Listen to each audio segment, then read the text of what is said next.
yang masyarakat dan budaya LIPI pada tahun 2016, tren prevalensi penyalahgunaan narkotika di Indonesia terakhir sebesar 1,80% atau setara dengan 3.498 orang. Sedangkan angka prevalensi penyalahgunaan narkotika sekali pakai menurut U11 sebanyak 2,40% atau setara dengan juta lembar.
Selamat pagi dan Sulawesi Selatan atau yang mewakili para pimpinan Forkopimda Makassar di Badan Narkotika Nasional Provinsi Sulawesi Selatan.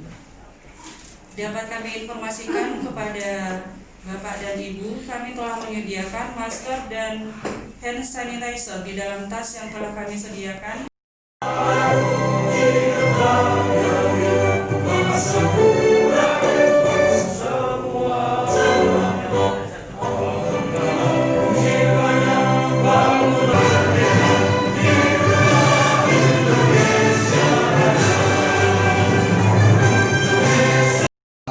Tahun 2020 dengan tema yaitu hidup 100% di era normal, sadar, sehat, produktif, dan bahagia tanpa narkoba.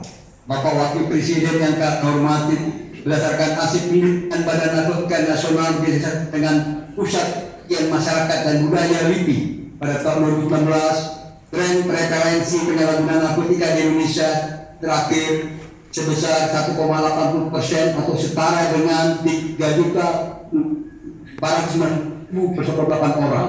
Sedangkan angka prevalensi penyalahgunaan narkotika sekali pakai menurut U11 sebanyak 2,40% atau setara dengan juta lembar.